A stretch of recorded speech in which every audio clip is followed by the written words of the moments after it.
खबर मध्य प्रदेश से, जहां 3 दिन के अंदर 10 हाथियों की मौत से कई गंभीर सवाल उठे और भोपाल से दिल्ली तक हलचल मची हुई है। इसी खबर से जुड़ी एक बड़ी खबर, बड़ा अपडेट सामने आ रहा है। एमपी में 10 हाथियों की मौत पर मुख्यमंत्री मोहन यादव ने दुख जताया है। उमरिया वन क्षेत्र में हाथियों की मौत दुखद, ये कहा है मुख्यमंत्री ने। पोस्टमार्टम रिपोर्ट आना अभी बाकी है। मोहन यादव का बयान, हाथियों के हमले से मौत पर सीएम ने मुआवजे का ऐलान किया है। पीड़ित परिवार को मिलेगा 25-25 लाख रुपए।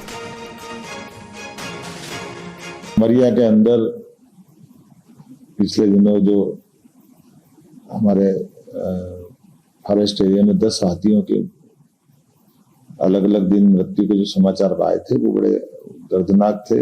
शासन ने पूरी गंभीरता के साथ इसमें अपने वन मंत्री श्रीमान दिलीप अहिरवार जी और वरिष्ठ अधिकारियों को भेजा था। उनसे प्रारंभिक जो रिपोर्ट प्राप्त हुई है उसमें अभी तक की जानकारी में कोई अलग से कीटनाशक या कोई ऐसी घटना जिसमें कोई दूसरा पक्ष इन्वॉल्व हो अभी तक तो नहीं आई है। मानी गई, इसलिए फील्ड डायरेक्टर को हमने इस घटना में फोन बंद करना, छुट्टी से न लौटना, ऐसे कई कारण से उनको सस्पेंड किया है। साथ साथ प्रभारी एससीएफ फतेह सिंह निनामा को भी इस लापरवाही में सस्पेंड किया है।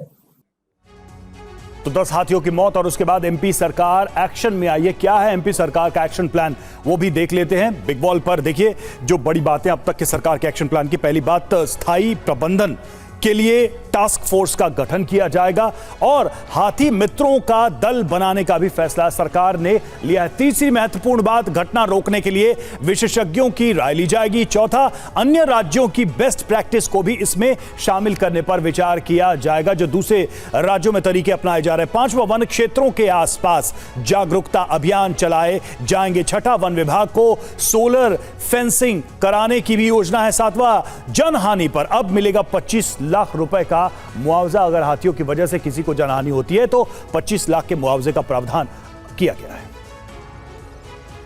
10 हाथियों की मौत पर सियासत भी तेज है। आइए सुनते हैं कांग्रेस और बीजेपी के नेता क्या कह रहे हैं। क्या हाथियों को जहर दिया गया है?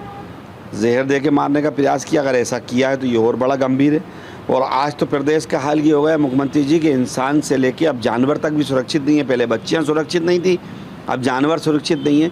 तो भगवान भरोसे ही, मालिक भरोसे ही सरकार चलना है। इसमें कोई पॉलिटिक्स का होने का वो नहीं है, बल्कि हम ये तो कभी कुछ कर नहीं पाए। हमने तो चीता स्टेट घोषित कराया कि नहीं कराया।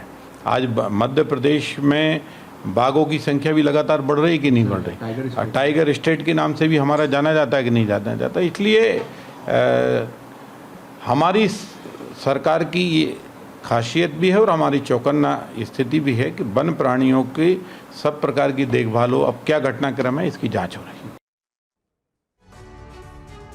और देखिए, इसी बड़ी खबर पर बात करने के लिए हमारे संवाददाता शुभम गुप्ता हमारे साथ जुड़ गए, उनसे बात करते हैं। शुभम, हाथियों के मरने पर अब सियासत भी हो रही है। कहा जा रहा है कि कई तरीके के सवाल उठ रहे हैं कि क्या ये सिर्फ हादसा है या फिर कोई साजिश है। अभी तक क्या जानकारी मिल पाई है? देखिए अंजलि, अभी तक यही स्पष्ट नहीं हो पाया है कि आखिरकार हाथियों की मौत हुई कैसे है, क्योंकि कल मुख्यमंत्री मोहन यादव ने इसे लेकर एक बैठक भी की, जिसमें जो जांच कमेटी बनाई गई थी, स्पेशल टास्क फोर्स बनाई गई थी, वो मौके पर गई थी और उसके बाद पूरी की पूरी रिपोर्ट मुख्यमंत्री को दी है। अभी ये स्पष्ट नहीं है कि क्या हाथियों को जहर दिया गया है। पीएम रिपोर्ट 2-3 दिनों में आएगी।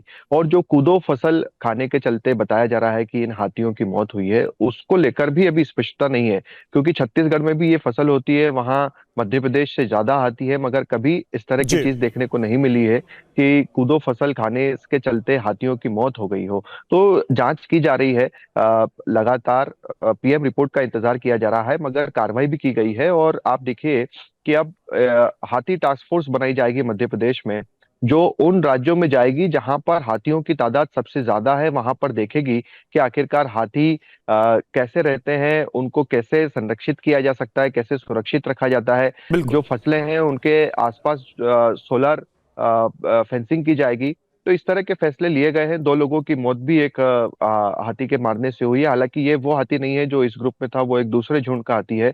उसको भी फिलहाल वन विभाग ने रखा है और उसी झुंड के पास छोड़ दिया जाएगा।